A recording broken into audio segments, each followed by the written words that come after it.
ये स्ट्रैटेजी है, ये हर डोमेन में एप्लीकेबल है।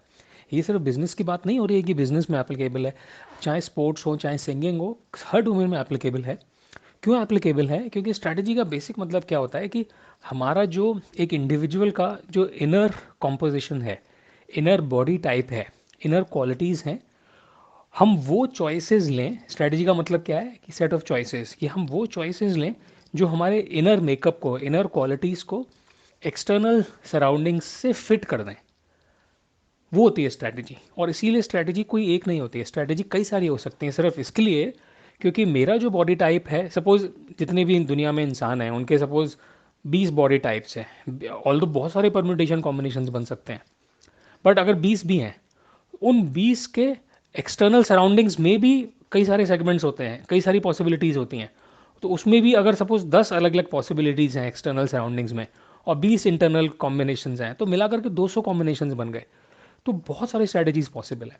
तो अब हमें कैसे चुनाव करना है कि हमें अपनी पर्सनैलिटी का फिट कौन सी एक्सटर्नल सेगमेंट, कौन सी एक्सटर्नल सराउंडिंग से फिट हो रहा है, वो बनती है स्ट्रैटेजी। जैसे अगर मैं सिंपल एग्जांपल दूं कि स्टीव जॉब्स का, क्लियर करने के लिए ताकि लोगों को एब्स्ट्रैक्ट ना लगे, कि स्टीव जॉब्स का इनर पर्सनैलिटी थी डिज़ाइन ओरिएंटेड, परफेक्शनिस्ट ओरिएंटेड। और मार्केट में भी एक सेगमेंट था जिसको कि user experience, design, premium products, ये चीज़ अच्छी लगती थी, वो फिट हो गया और झंडे गाड़ दिए उसने। तो ये है स्ट्रैटेजी। मेरा पॉइंट था कि स्ट्रैटेजी हर डोमेन में एप्लीकेबल है, जबकि मैंने एग्जांपल सिर्फ बिजनेस का दिया है। बट अब इसको हम अगर सिंगिंग में करें तो एक चीज़ मैं देखता हूँ कि जो मेरा जो ब्रॉड इंटरेस्ट है वो ये है कि ह्यूमन बींग्स गलतियाँ कहाँ करते हैं, कॉग्निटिव मिस्टेक्स कहाँ करते हैं। तो किसी को कॉपी कर लेना, किसी बहुत फेमस जिसको कि हम भगवान की तरह दर्जा देते हैं सिंगिंग के डोमेन में, मोहम्मद रफ़ी या कोई भी हो, उनसे इंस्पायर होकर के हमने सिर्फ एक एक्सटर्नल सराउंडिंग का एक एलिमेंट देख लिया। एक्सटर्नल सराउंडिंग में सपोज 3 स्कूल्स थे सिंगिंग के, एक के एल सहगल का था, एक मोहम्मद रफ़ी का था, एक किशोर कुमार टाइप का था, एक सपोज मुकेश टाइप का था, एक आध और हो सकते हैं, मुझे पता नहीं, राइट, गज़ल हो सकता है, कोई और जॉनर। तो हमने वो सराउंडिंग्स देखी, हमने उसमें से एक से इंस्पिरेशन लिया, मोहम्मद रफ़ी से। वो तो ठीक है, एक्सटर्नल में ये 4 पॉसिबिलिटीज़ थी, लेकिन अब हमने ये नहीं देखा कि हमारी इनर पर्सनैलिटी, हमारी इनर जो क्वालिटी है, जिसका मतलब वो सिंगिंग के कॉन्टेक्स्ट में कि हमारा जो टोन है वॉइस की, या जो हमारा जो डायाफ्राम है, या जो हमारे गले का थ्रो है, या जो हमारी रेंज है, वो उसके साथ मैच कर रही है कि नहीं कर रही है, जिस एक्सटर्नल सराउंडिंग को हम चूज़ कर रहे हैं। तो मुझे लगता है यहाँ पर मैं टेंजिबल बनाते हुए ये बोलता हूँ कि 2 सिंगर्स जो हैं, मुझे लगता है कि जिन्होंने शायद गलत चुनाव किया मोहम्मद रफ़ी जी का। एक एग्जाम्पल आता है इसमें मोहम्मद अजीज़ का, ये मैं पहले भी कई बार पहले एक बार मैं डाल चुका हूँ उसके ऊपर एक वीडियो, बट एक और एग्जाम्पल आता है, वो आता है जावेद अली का। जावेद अली को भी बहुत अच्छा सिंगर मानते हैं लोग, बहुत टैलेंटेड। उन्होंने अभी ये वाला गाना आया है लेटेस्ट पुष्पा मूवी में, तेरी झलक अशरफी श्रीवल्ली नैना मदक बर्फी, और उन्होंने जो है जोधा अकबर में गाने गाए थे, कैसे कहें क्या है सितम देखते हैं अबे हम, कहने को जश्न बहार आए, बहुत ही ब्यूटीफुल गाना था। और भी बहुत सारे उन्होंने गाने गाए, एक दिन तेरी राहों में, बहुत अच्छा गाना है वो वाला भी, अक्षय खन्ना पे, और वो कोई लड़की है उसके ऊपर वो फिल्माया गया, बहुत अच्छा गाना है। तो काफ़ी अच्छा, उतने पॉपुलैरिटी नहीं मिली उन्हें, लेकिन काफ़ी अच्छी आवाज़ है, और मोहम्मद रफ़ी के बहुत बड़े फ़ैन हैं, और मोहम्मद अजीज़ हम सब जानते हैं। लेकिन अब मैंने देखा कि इन दोनों सिंगर्स के बीच में एक चीज़, मैं जावेद अली की बात करता हूँ क्योंकि अजीज़ जी की मैंने बात पहले की हुई है, कि एक जो गाना है मोहम्मद रफ़ी का क्लासिकल, जिसमें कि 5 बार ओ दुनिया के रखवाले में लास्ट में जब एंडिंग होती है तो 5 बार बोलना होता है रखवाले, और उसमें अच्छे अच्छे सिंगर्स की हवा टाइट हो जाएगी 5 बार रखवाला बोलने में। तो मैंने 4-5 सिंगर्स को देखा, मोहम्मद रफ़ी जी बोल ही पाते हैं 5 बार रखवाला, और उनके अलावा सिर्फ 2 सिंगर्स मुझे मिले जो मैंने टॉप सिंगर्स को देखा, तो 2 सिंगर्स मिले जो कर पाए 5 बार रिपीट कर पाए रखवाले को, क्योंकि हर बार सुर ऊपर बढ़ जाता है।